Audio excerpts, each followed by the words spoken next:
All right, everyone. Welcome to the C3 Baseball Recruiting Podcast. Every month, I send out two podcasts, a recruiting newsletter, and families get unlimited email access to me with any recruiting questions they have. Today, we're going to talk a little bit about how players and parents can effectively communicate through the recruiting process. And I have with me Jeffrey Klubeck. He is the founder and author of The Integrity Game.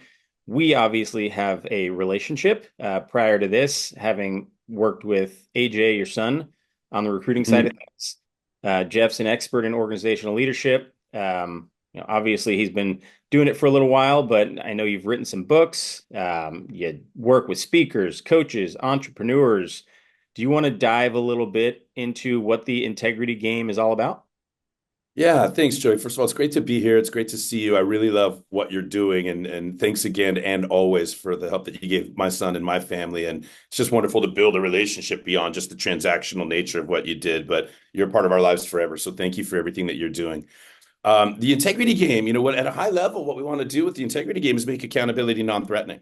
And so when I go and do public speaking, I'll say, "Hey, how many of you believe you have integrity?" And everybody's hands go up. But I say, "Okay, keep your hand up and repeat after me. I do solemnly swear not to shoot the messenger in 40 minutes or however long the keynote is." Right? It's like, hey, so a little fast paced, a little humorless, a little in your face, right? And I want to slowly make it, gently make it, comfortably make it easy and fun to look within. So on the thought leadership side, a building, a bridge, or a tunnel is said to have structural integrity if it keeps standing despite the pressure tests, right? So I'm here to tell you that individuals, teams, organizations are no different. We'll crumble under pressure tests too, without without integrity, without structural. So now, from a communication perspective, from a soft skills perspective, how do we retrofit people? How do we help people retrofit themselves? How do we help people look within and seal the cracks and tighten the bolts and get ready for the storms, especially if you're on a college baseball recruiting path, right? Whatever path people take, there's going to be ups, downs, unknowns. There's going to be pressure tests. There's going to all kinds of pressure tests. So if you don't have the foundation, if you're not resilient, if you're not on solid ground, if you're not sturdy, if you're not well built, if you're not well made, and if you're not checking it out from time to time and retrofitting and tightening and strengthening, you might be victim to a pressure test. So it's a 10-point model, right? And the 10 points create like 10 doors to knock on to get into the land of personal and professional development, right? So that's my contribution from a thought leadership perspective, but it's also practical because it helps me deliver soft skills for strong leaders, soft skills for strong teams, soft skills for strong organizations. So if that's what's on my menu: coaching, consulting, training, etc. So now I get to deliver everything as a matter of integrity. Integrity Game is the brand that I'm leading with in all that I do. Yeah, you say pressure tests, and I feel like kids these days, 14 to 18-year-olds have more pressure tests than they did, when I was younger, when you were younger, and it's getting to be more and more of a burden for them, right? To be able to look through social media, right, and see all their friends on there that are committing to schools, right, and Yeah. trying to compare and judge, right, the pressure test of a kid committing to a school, right, and maybe a school says, hey, sorry, that's not there anymore, that offer's gone, right, a kid going to a school getting asked to leave, kid going to junior college instead of a 4-year university that he wants to right out of the gate. These are all pressure tests that a lot of kids aren't equipped to handle the stresses of this, unfortunately. And Mhm. I know you are obviously an expert in this field, and have worked with a lot of professionals. I'm trying to help kids not just on the side of the recruiting front, but also to a certain extent on a mentorship level, right? And let Yeah. them know that this is, recruiting process is a lot like life, right? You're going to keep getting knocked down. Very seldom. I just got off the phone with a coach that I was talking about. Very seldom does this process go according to plan, right? Where you're that kid that's boom, hop on the mound. I'm 91 to 94. Every school in the country wants me. I go get a bunch of endorsement money. I get drafted in 3 years, but that doesn't happen very often. So Yeah, like yeah, where do can I have a can I where do I take a number to get in that line? Right? yeah, I was not blessed to be in that line, and I'm telling more and more people that this process is getting tougher and tougher to where, when I went through this process, it was a completely different animal, and I would not have taken the same path, right? I was not good enough to play at a Division I baseball school maybe this year, but 15 years ago, maybe I was, right? I was not good Hmm. enough to play professional baseball today, but maybe 15 years ago I was, right? Things are getting more and more difficult and harder and harder. And I think for kids to be able to understand that this is not an easy process, but also to, like you mentioned, soft skills, right? Get those Yeah. soft skills that are going to benefit you, right? Not just in the baseball recruiting world, but if baseball's over after high school, if baseball's over after college, you have developed some of these skills that are going to make you a better person in the long run as well. Yeah. Nobody ever got hired because they can scroll better than anybody else. Yeah, I've never seen that. I've never seen on the I've seen a lot of position descriptions in my day, title, duties, qualifications. Not once have I ever seen a position must be able to scroll. I've never seen it. Must have really workable thumbs. I've never seen it, right? So what are the skills that are gonna, because guess what? A dad of a kid that I coached when I was volunteering in Little League days said, the game will tell you when it's time to quit. The game will tell you. And when you're in it, all you're thinking about is the future, but it's wise to imagine the day where you won't be playing anymore. You won't be on that path, right? You may still play recreationally, you may still have baseball in your life, etc. But the path to let me play as long as I can at the highest level I can, that path, it's going to end for everybody sometime. So who are you? What are you made of? Who have you surrounded yourself? What track record of communication events can you lean on, etc. So I'm a big fan of obviously communication's my thing. I've got a master's in communication. I'm in my 23rd year of teaching courses as an adjunct. Now I'm at my alma mater, San Diego State, and when I got back to San Diego State, I was teaching organizational communication, but they said they kept me on and said, "Hey, would you like to teach public speaking?" So now I'm dealing with 18-year-olds. They're freshmen. They're on their own for the first time. They've got mental health challenges. They're distracted. Their attention spans have gone down. They came through the COVID era where they used to literally roll. I can't even say roll out of bed. No, they would roll over in bed and go to class before they've even brushed their teeth or had any water. Their laptop is over here on one side of the bed. They roll over and they sit up, if they even sit up, and they're in. That's a crazy, crazy phase of a life, right? With the unknowns before the vaccinations and how long is it going to be this way? And so to be, 13, 14, 15, 16, 17 years old during a pandemic and then come out to a hyper accelerated socially mediated world while you're still growing, while you're still developing, it's an amazing, amazing thing to process. I argue sometimes, Joey, that these students, these 18, because now you can learn anything you want, right? As long as you're motivated to learn, as long as you believe in yourself, you can go learn whatever you want. Not that teachers are irrelevant, but I don't see myself as a teacher, right? Like you don't need a teacher. As long as you're motivated, you can learn whatever you want. What you need is a coach. Yeah. What you need is a mentor. What you need is somebody to stand here at the front of the room, tell you it's going to be okay, and somebody to help you believe in yourself. Now, I was fortunate enough that along the way, there was people that believed in me, and it's wonderful. You hear a lot about. I'm going on a tangent. I'll give you the question in a second, but you hear a lot about the haters. Oh, you haven't made it until you have your first hater, and right, like prove the haters wrong, own the haters. It's like what a waste of time, Joey. Yeah. Why waste a second of your life trying to prove a hater wrong when we can prove believers right? And so that's. I remember when you and I first talked, like, what's your interest in my son? What's your I was giving you like the third degree, right? Yeah. But when I realized, like, you believed in AJ, and it was authentic and it was real, and it's like, wow, you know what? Geez, this parenting stuff is hard. I can't do all of this on my own. My wife and I, Marianne, she's amazing. We can't do. You need other people in your life that believe in you, and this guy Joey seems to be a damn good dude. So it was easy to, step aside and support you guys in that relationship, and it's been wonderful for us. So I don't know if I'm answering your questions, but kids have a lot of challenges these days that we didn't face, and that's for sure. Yeah. I mean, I've worked with a lot of families, even when I was coaching at the collegiate level and coaching at the high school level and scouting. And I talk with a lot of parents, right? And you get to know what are the traits of a good parent? What are the traits of a crazy parent? Right. And we've talked about this. I feel like you did a really good job in the sense that you were supportive. You were supportive of AJ throughout the process. You were not overbearing, from what I could see with him or with me. right? You were just being a dad, and Marianne was being a mom. That's a relief because I feel overbearing inside. You know, the passion, the craziness, like we've all gone through the politics of Little League and jockeying for position. I saw your post the other day. Oh, my son's hitting this and this son. Are you kidding? Oh God.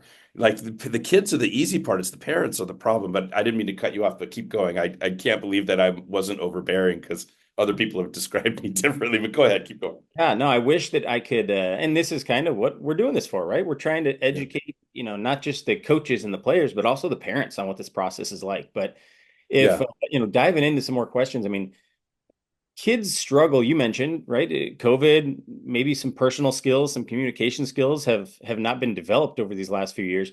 Kids really struggle to have simple conversations with adult figures, right? In power positions, right? I'm a recruiting coordinator at school XYZ, and I'm interested in you playing baseball at my school. And these kids kind of crumble in some of these conversations. Do you have two or three points that maybe they can focus on as a 15, 16, 17-year-old from a communication standpoint that could help them be successful in these conversations? I want to keep it simple, and so I apologize if this is not simple. But I help entrepreneurs. I help salespeople out with this. Earlier today, in one of my networking groups, provisors. I'm the guy in the group. They want me to interview a different member every month. I bring out their brand. So I don't know how many people talked about this, but your brand is your promise to the marketplace, right? So what can the marketplace expect from you? So I don't I haven't talked I've never talked about this before, but when is it too early? When is it not too early to teach kids personal branding, to help them develop their brand, to help them understand themselves? So back to the integrity game. There's 10 points on the integrity game model. Purpose. That's 1 point. Purpose. What's your purpose? Like, let's get them to, is this your purpose to play baseball? Are you just doing what mom and dad want you to do? Or mom and dad living vicariously through you? Do you not know what you want to do? And baseball seems to be cool, but like, is this your purpose is to play baseball? Do you own that? Right. And start with that then gifts. What are your competitive advantages? Are you aware of your tools? Right? Can you speak about your tools? Why would somebody be attracted to you as a player? Is it your arm? Is it your speed? Is it your mindset? Is it the way that you run bases? Is it your power? Is it switch hitting? What is it? So I would encourage kids to know what their gifts are, know what their tools are, where they're at, and what they want to develop and work on. What's your purpose? What are your gifts?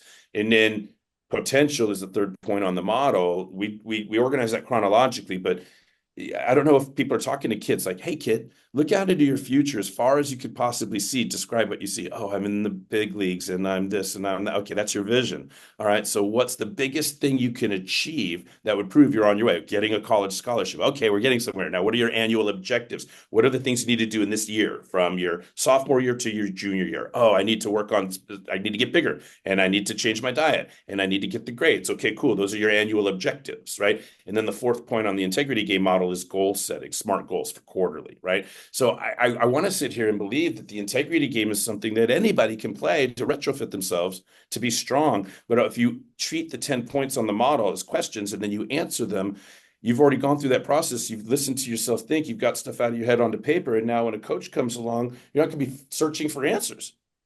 Oh, I envision myself, and here's what I'm working on this year. And by April 1st, I want to.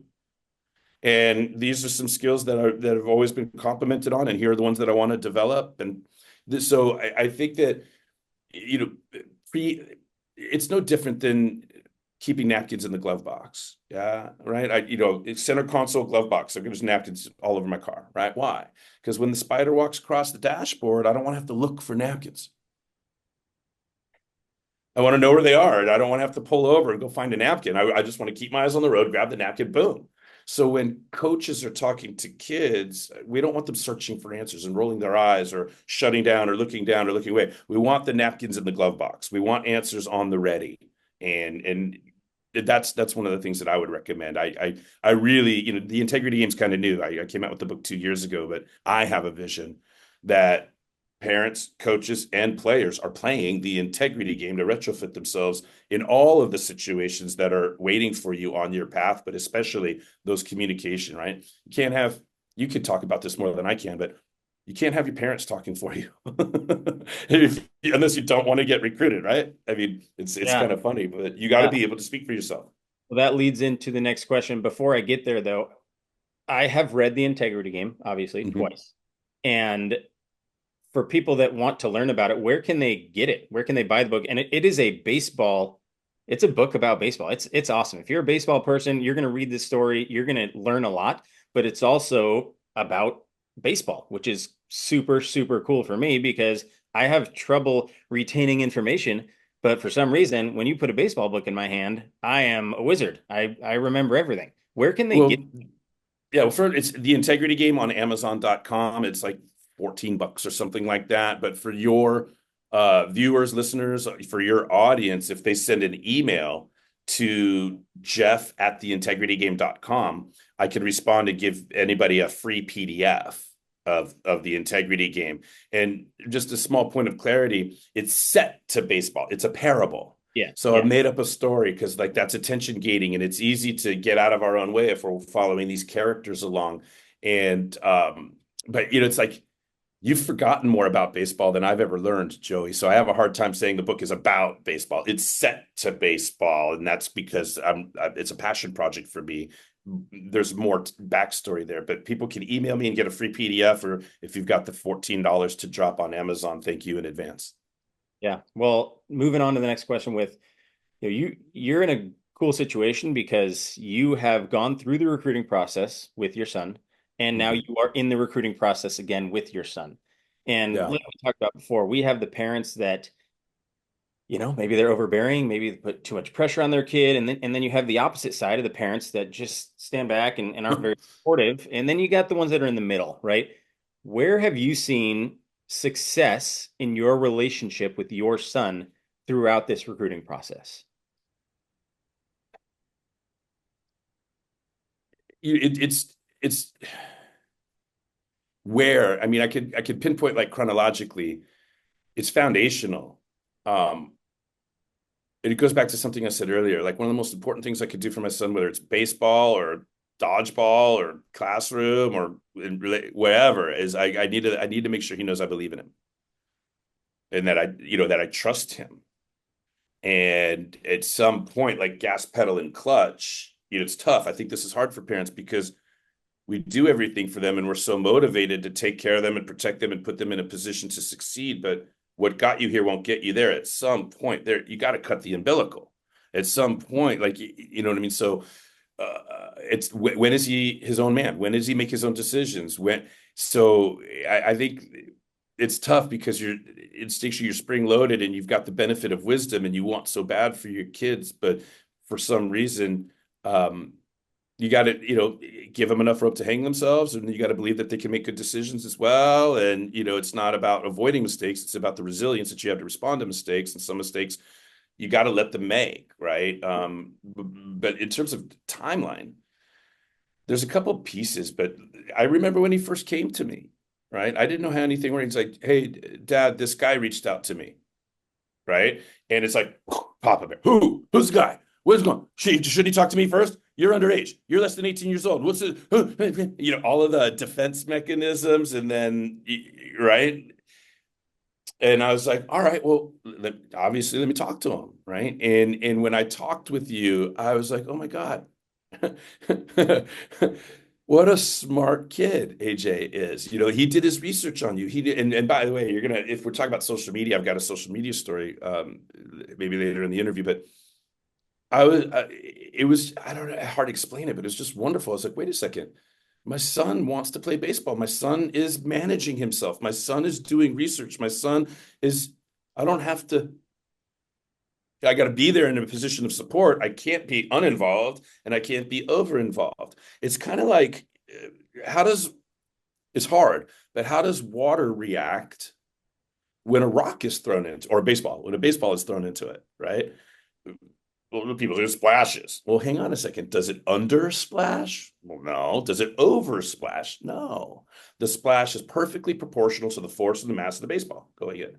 So I'm looking for the perfect splash as I step aside or I step to not out of the way, but aside to let my son be a man and to let him be an adult and interact with other leaders, other mentors, other resources. And um, it's not about me, and as much as I want to give credit to AJ, but I'm coming back to you, man. Joey, I know a thing or two about communication. I know how to ask questions. I know how to peel layers of the onion. I know how to find out about people. I'm an empathic and I'm a good interviewer, etc. And you passed every test I threw at you. Every question, I wasn't going to let you off the phone. And I remember joking around a little bit, like, am I asking good questions? Like, am I leading the league in questions? And no other parent asks the questions I'm asking, right? And it was like partly because I want to protect my son. But what it ended up transitioning to, like actually, by the time I was off the phone with you, I'd forgotten about my son, and I was just interested in you and what you're doing. Tell me about the business, and are you doing it all yourself? And are you training other people to do what you do? And how many clients can you take on at a time? And how long you been in it? What's your future looking like? What's your vision? What's your mission? What are your objectives? I just took an interest in college baseball recruiting because I used to be a headhunter for like electrical engineers. The same thing. You're playing connect the dots, and you got to build trust on both sides, and there's layers to making that work. And I just became very interested in what you were doing. And now 2 years later, 2.5 years later, there's a lot of people trying to do what you're doing. But as far as I can tell, nobody's doing it. Nobody's going to do it the way you do it. So it was really easy to step aside because you're so awesome. Like you're well spoken. If you don't know the answer, you're going to say, I don't know. And there's no BS. And you're an amazing listener, amazing communicator, amazing rapport building, amazing trust, uh, track record, all of the stuff. So to turn it back onto you, you made it easy for me to grow into the perfect splash, supporting my son. Yeah. Well, it's been great to, see the different kids that I've worked with throughout the last 4 years of consulting and previously to that, coaching at the college level. And when you have those conversations with the kids over time, right? And initially, they don't know how to talk. Right? They don't know how to talk on the phone. They don't know how to keep a conversation going. I have to constantly jab and point things out and get things out of them. But AJ, along with, he's not the only one, but AJ was definitely a kid that I could tell he had a good head on his shoulder in the sense that if he wanted to quit baseball, baseball's over for him whenever, right? 1 year, 10 years, who knows? But he's a kid that I have seen develop from the communication standpoint much more rapidly. Mm. This was before, right? When I reached out to his high school coach and said, "Hey, what do you got with this kid?" And he said, "Oh, last year he was a pretty immature dude, and he is a very good player, but he needs to do X, Y, and Z. But this year, something's clicked, right?" Hmm. And he started having conversations with college coaches, and the college coaches were telling me, "Well, this kid is dialed in. He knows how to hold a conversation. He seems really mature. He's working really hard, blah, blah, blah, all these good things." And I feel like that is becoming less and less of a thing for kids, right? And now talking about social media, right? Social media is part of the problem, right? And I post Yeah. on social media every day because I want to get hopefully good information to people, but kids don't know how to communicate. And is there anything that you did special with Abigail and AJ? I mean, anything special that you can give these parents to say, "Hey, let's work on communication skills," right? Let's not just sit on social media and like you said, we're scrolling. Is there anything that they can do to help their kids from a baseline of here's what it should look like to be a good communicator? Um, I I'm not coming from a place of expertise on this. But it's like, sometimes you want to go right to the bullseye, right? What's the bottom line? What's the target? What's the real issue? What's the real problem? And I think like when it comes to social media, you can't go right to the center. I think we have to start on the periphery and nibble away, right? So it's like, oh, I want to teach my kids better social media or how to be better on social media. All right, well, let's sit down and have dinner at the dinner table. Like, just how many times says, no, no, no, don't take that upstairs. Come down. Hey, sit down and eat here. And I'll sit with you. The more conversation, the more at the dinner, we don't, no phones at the dinner table. You know what I'm saying? So I'm not saying you need to get better on social media. I'm not saying that. I'm saying don't take food upstairs. Yeah. But by saying don't take food upstairs, which is a easy rule, like, okay, yeah, you're right, right? Now I got them sitting at the table, sitting down, having a meal, and now I could sit there with them and I could say, "Hey, what's going on? How are things?" And I could just have maybe I talk to them a little bit more in the day, right? My kids, it's not fair, Joey, on some level. My kids have the benefit of like growing up hearing all my coaching sessions. My kids have been in my classrooms and seen me teach. My kids, have been in the public with me and they see former students going, "Hey, Professor Klubeck," and like it's second, a lot of this second nature to them. Like with Abigail, we're working on a book, Abigail and I, where I've found 52 of my motivational quotes, and Abigail's writing about them. Like, here's the quote, and she'll write. And what I'm trying to tell you is osmosis. Like, there's more. They've picked up a lot over the years that I'm not even aware of, Yeah. if that makes sense. But questions are great. You know, for parents out there, the idea is there's an exercise we always do, like when I'm doing seminars, public speaking, right? Like put the hands together and everybody on the count of three push as hard as you can onto your left hand with your right hand and go one, two, three, people, and their veins are coming out, right? And the exercise is, hey, we didn't say push back, right? So we're telling one hand, press, press, press as hard as possible. And it should be like that. You follow? But so we don't say resist. Resist. We're telling push, push, push. We're actually sending resistance is automatic for anything that feels pressed upon. Yeah. Okay. And especially teenagers who know everything. Right. And the other thing I'll tell you too, and this is kind of a hard one to swallow, but they don't trust us. We don't understand what they're going through. We didn't grow up with social media. We grew up, the telephone cord was still attached to the wall. Mm-hmm. Okay. So we have to understand that there's limits to what's going on. But what my point is that anything that feels pressed upon is going to press back. So if I say, like, here's the tip is replace statements with questions. Because if I say something, that's a press upon. But if I have a question, it's an invitation. So a statement is a confrontation, but a question is an invitation. Right. So I'll say, hey, what's your favorite social media app? Not like, why are you on social media? Or how long have you been on? Or, have you, you don't have, like, you got to ask good questions because a brain can't hear a question without trying to answer it. And we have to do everything that we can to make our questions invitations rather than confrontations, if that makes sense. Mm-hmm. Right. And giving choices is a great technique for parenting in all situations. Like, hey, it's time for bed. When they were younger, it's time for bed. Do you want to race up the stairs or do you want to walk up by yourself or do you want me to carry you? But, and they go, oh, let's race. Okay, cool. Now they feel they have a choice. Yeah. Well, what they didn't realize is it's time for bed. That was the immovable, the non-negotiable. And I'll give you choices down here. So if we could come into balance, again, perfect splash.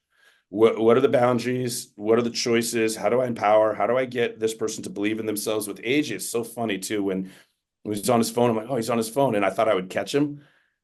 Right. I was like, oh, I'm going to saunter behind and see what he's doing. I thought, oh, what is he looking at? And baseball stuff. Every time I tried to sneak and catch him looking at something he shouldn't have been looking at, he was studying the game he loves. He was consuming more. He was watching video. He was reading articles. He was checking out stats. Every time I looked over his shoulder, it was baseball. He was just consuming baseball all the time. So wasn't not necessarily worried. Abigail, I got to worry about a little bit more. She's a But firecracker. she's apples don't fall far from trees, and she's amazing. Um, but working on this project with her is really therapeutic for me, for sure. And to see what she's writing, I'm going to share it with you. Of course, you're going to see. But she's with AJ. It was like, hey, we got to move AJ along. We got to help AJ. With Abigail, it's like we just got to get out of her way. A little bit different. And AJ's so independent now. But back to social media. I mean, have more meals together. Join them. Don't beat them. Don't judge them. Don't put pressure on them. Tell them that you don't understand. Ask them to help you understand. Like I joke around. Are you ready for a Kluby snack? I got these Kluby snacks, right? It goes a little something like this. Although my children are doing a very good job, it's hard to raise your parents. Yeah. So let's be mindful of how much we can learn from our kids. Let's be mindful of how smart they are. Let's be mindful of how much information they have consumed and how much perspective they have on things. Let's get curious. Let's ask them questions. Let's ask for invitations into their world rather than give me your phone. And say, hey, if I downloaded Snapchat, could we connect? No, Dad. But just asking makes it fun, doesn't it? Right? Like, anyway, I don't know if I'm answering this question beautifully because I don't know if I'm doing a good job. I don't know. I There's just, no recipe. yeah, that's There's no right. recipe. But it's again, I've worked with a lot of parents and a lot of kids, and I think and we've talked about this stuff off camera before. That's why, it's nice to get some of the stuff out into the Twitterverse and Instagram and you that other people can see it and kind Yeah. of learn from, what I think a good parent would do in these situations of recruiting, right? And a great example that you said earlier is let the kid talk, right? When a kid goes on a visit Yes. and the parents are doing all of the talking, that is a red flag to coaches, right? It's very simple. Now, if there's financial discussions, right, scholarship dollars, okay, parents are involved in those, obviously, because a 17, Right. 18-year-old doesn't know. But the kid needs to be doing the talking, right? Parents, step back. If you have a question every now and then, great, but let the kid do the talking. And kid, do some talking. Don't just Yeah. stand there like you don't have any questions or you're not interested in the program. You got to make sure that you have some questions prepared and that you can ask those in a mature way so that a coach can say, "Oh, this kid's pretty dialed in, right? All the Hmm. baseball stuff aside, this is the type of kid we're looking for." And moving on to more of a leadership talk, Yeah. that's what I studied, right? Organizational leadership was my master's degree, and I think understanding that not everybody is a leader, right? But you can still have some traits, leadership traits, right? That Hmm. are going to benefit you. Again, we're talking about baseball, but these are going to benefit you outside of baseball, Right. right? In your relationships, in your working world, you name it. So, not everyone is a leader, in my opinion, right? And if you had a team of 35 guys on a baseball team with 35 guys, and every single one of them is a leader, then in my opinion, nobody's a leader, right? If everybody's a leader, nobody's a leader. You got Right. standing out and have those leadership traits. Is there anything specific that, young adults can do to try to enhance some of their leadership skills? Well, there's a debate about are leaders born or made? Yeah, and I think there's multiple paths to the same destination, and I don't think that everybody's quote a natural born leader, but we mistake charisma with leadership, right? So I have another Kluby snack. Are you ready? Eddie. When there's two alphas in the room, in my experience, the smarter alpha will usually defer to the dumber alpha, right? Yeah. And my so I do believe that we can all lead from whatever seat we're in without being the leader. Like leadership is, I think, what you're getting at. It's the collection of qualities or experiences or events that move the collective from A to B. Everything comes together to get something from some place to where it's intending to be. So anything that contributes to that is the leadership, whether you're a born leader or not. There's a lot of charismatic people that lead people right into the ground, that lead cancerous dugouts, or you know what I mean? Like just being the alpha and having the alpha energy doesn't make you the best leader. So what does it take to be a better leader? You have to be able to communicate, and you got to understand. And people, everybody thinks that they can communicate because they can talk or hear, but that's different than speaking and listening, right? Sharing meaning, being able to ask clarify questions, follow up questions, being able to tell a story, speak for yourself, self advocacy. But when it comes to leadership, um, you got to start with communication. You got to help people become better communicators, and that's just been it's something that's kind of taken for granted in my family because I'm a professor of public speaking, communication, and such. I'm a coach, consultant. People they hear me talking all the time, but people can't take communication for granted. That's you'd start there, and then also, one of the things is find out who your kids look up to and say, hey, do you look up to that person because they are a leader, because they have leadership in their lives? How did you come to look up to this? And just get them talking about what they're interested in, who they're noticing in the world. We just got to get super, super curious about our kids rather than feeling that, like, I don't know if I'm communicating it properly, but before they know it, they're adults. They're living, breathing, functioning adult members of society. Start that early. I've always treated my kids like adults, maybe unfairly, right? Maybe they felt pressure at times, but I'm always real with them, and I'm not sugarcoating. I'm not, you know, helicoptering and running and trying to protect them from every harm. I'm holding them accountable. Accountability is honesty, and accountability. It goes back to what we talked about at the beginning, integrity, right? Integrity isn't just do what you say you're going to do or do the right thing when nobody's watching, but it's more than that. And accountability is always going to feel like an attack. when we're not ready to be 100% responsible for our own behavior. So if you're teaching people to be responsible for their own behavior, you're going to want that person on your team, whether they're a natural leader or not. If they're honest, if they're responsible for their own behavior, right? If the reason they're late is because they were late, not because of the traffic or the parents or the friends or hey, I'm late, I'll get better. Like you want somebody who can own themselves. It's not afraid to admit mistakes or recognize imperfections as long as they're constantly working. So honesty, accountability, taking responsibility for yourself, communication skills, not taking communication for granted. These are all things that are part of the puzzle, in my opinion.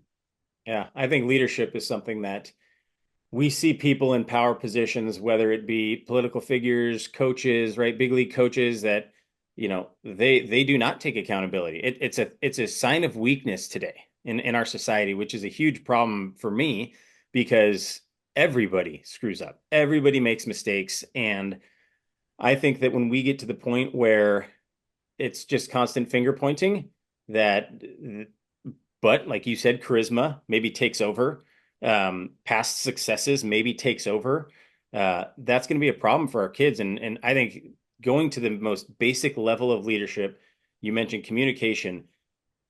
I have a 3-year-old, right? Little, and we try so hard just to talk. Like you said, I talk to him like he's not a 3-year-old, right? I just talk to him like he's a Right. and we don't spend time, watching a lot of TV. We don't spend time. He doesn't play with our phones or on an iPad, right? Very much at all. We just hang out and talk. And I think just being able to talk to your kids, and from what I hear as they get older, they want to talk to you less.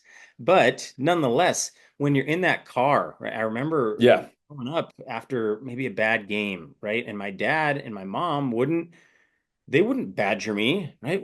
What were you doing swinging at that pitch, right? How come you didn't look like you were focused today out there? Whatever it might be. They just kind of sat there, and if I wanted to talk about it, then I would talk about it, right? And if I Mhm. wanted to go home and, throw some, play some extra catch or take some extra swings, whatever, then they would be supportive and help me with that. But they were never trying to pull this information out of me. And I think just being able to have that person to communicate with, right? Whether it's a parent or not, right? Sometimes it is a parent, sometimes it's a coach or a teacher or a mentor, whoever it is. But being able to actually generate those conversations is helping generate better communication skills, which without you even knowing it sometimes is really helping you develop better leadership skills. Yeah, yeah. I think that I have memories of early Little League days where I was making mistakes like that, where we would get in the car and I would ask. And there was a point where I got to where like I'm not going to ask him about it at all. And I remember when I stopped volunteering in Little League because I wasn't happy with the politics and some of the stuff that I would see. You'd volunteer and you see people like, what's going on here? And like, really? Anyway, without all the stories, but I decided, you know what? I'm not volunteering just so I can control my son's, make sure he doesn't miss out on anything. And I realized like, oh my God, like the last year that I volunteered, every single kid on my team started at pitcher before any kid got a second start at pitcher. And all the other dads like, what are you doing, Klubeck? And I was like, well, this is rec. These are 11-year-olds. What are you doing? And so I wasn't. So now I was making all of them look bad because now a manager's got a team of 11 parents. Like, why doesn't my son get to pitch? Well, because we're trying to compete and we're teaching them how to win and all this BS, right? And it's rec, little league, right? Anyway, I did it my way for one season and I said, see you guys. I'm like, AJ, if you're going to succeed in this little league, it's going to be because you're a great player and because you're a great kid. And daddy's not going to control it. And daddy's not going to volunteer into this madness and play the political games. And I'm not going to do it. I'm going to show up. I'm going to support. And that's that. And I started that process early on and all these other dads were hanging on and control and all of this stuff. And AJ would get picked on a team and AJ would go and play. And right, he didn't make an all-star team his last 3 years because I wasn't playing the political game, but he's the only one in his level that got a D1 scholarship. And so it's just interesting to see all of that. But my point in making the point I'm trying to make is I tried as early as possible to communicate to AJ, like when he is like 11, 12 years old. AJ, you're a good player and you get your head right, you mature, and as long as you love the game, I'll be here to support you, but I'm not going to volunteer to control it and overbear, etc. And he would talk to me about what he wanted to talk to me about, and right, hey, what was fun? What did you enjoy? Who's your favorite teammate? Whatever. Have different conversations rather than believing. And it got to a point also, thank God I didn't play baseball when I grew up, right? That's like it is an emotional thing for me. I watched all my friends wear uniforms and all their parents were able to volunteer and this, that. I'm like, how come it was like a real, like my parents didn't put me in Little League. It's something I had to get over, like therapeutically Mhm. follow. And so for a while there, I thought I was like, oh my goodness, I'm smart enough to realize like, oh my God, I'm really, I don't want to be that guy. I don't want AJ to miss out. But if I keep going down a toxic path, what he's really going to miss out on is his dad because he's not going to want to be around me at all for any reason. Forget baseball. And so I was fortunate enough to like look within and be introspective, and I get coaching and I get help, and I'm self-reflective. I can admit mistakes. I know how it feels when it's like you can't interrupt the instinct. Emotion shows up to every party first, but hopefully logic arrives fashionably late, stays longer, and helps clean up. And so I was fortunate enough to start to see where it would get uncomfortable or I wouldn't feel good. I knew I was trying to be the best dad and put him in a position, but it's like, no, this isn't helping anything. I just need to love this kid. I just need to tell him I believe in him. And I remember where I'm like, hey, I'm not volunteering. I'm not your coach. You know more about, I'm like, AJ, you know more about baseball than I do. I'm not qualified to coach you on the game anymore. X's, O's, swing, none of that. But I here to be a leader. I'm here to have you talk. I'm here to help you with your attitude, your mindset. I'm here to help you with your temper. I'm here to help you control your competitive energies in a productive way. These are things that I can help you with. So Michael Phelps never won a gold medal swimming in somebody else's lane, and coaching baseball is not my lane. Yeah. Um, and I was healthy enough to understand that. But being there for my kid and having conversations and driving to the tournaments and getting the $99 hotel room for 2 nights, and you don't know if you what the brackets are Sunday morning, and should we get enough? All those I'll never forget those days. Those are the best days, man. You got your whole weekend with your kid. And hey, let's listen to music. Hey, I got to turn down the lyrics here for a second. They say a bad word, and then all of a sudden you realize, like, oh, I don't have to turn the lyrics down. They hear much worse, and all of the stuff. It's just, it's not X's and O's. It's quality time, and it's the communication, and it's being vulnerable, it's admitting mistakes. And the sooner I did all of that, I don't know everything, AJ. I can't coach you anymore. AJ, you're really smart. Wow, I love watching baseball with you, AJ, because I learned something when I sit with you. Oh my God, I shouldn't be your baseball coach anymore. I just got to be the best dad I can be for you. And so that's what my focus was. And if I just focus on being the best dad, then I'm going to be that person on his path wherever he's at. But I don't have to play your role. I don't have to play, you know, I think you understand what I'm saying. It's like Yeah. I want to be the best dad I could be, regardless of what he wants to do in his life. Yeah. Well, I mean, I just love it. Every talk we have is awesome for some reason. But Jeff Klubeck, theintegritygame.com. If you email Jeff at theintegritygame.com and you want a PDF of The Integrity Game, the book, he will send it to you if you're watching this. If you want to go on Amazon and purchase one for 14 bucks, whatever it is, please do that. Again, I've read it a couple times. Awesome. Um, Terry is a great character in the book, and you parents will all relate to this character. So I recommend you get on there, research some of Jeff's stuff.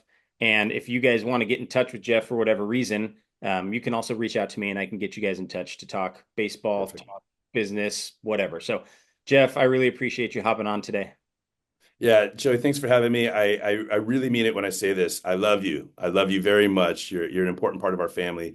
You came along at a really interesting time, and I'm just grateful for everything that you've done and the bright future that we've got as we've gotten to know each other. We're looking ahead at some things, and I just can't thank you enough for everything. And I love you, man, from the bottom of my heart.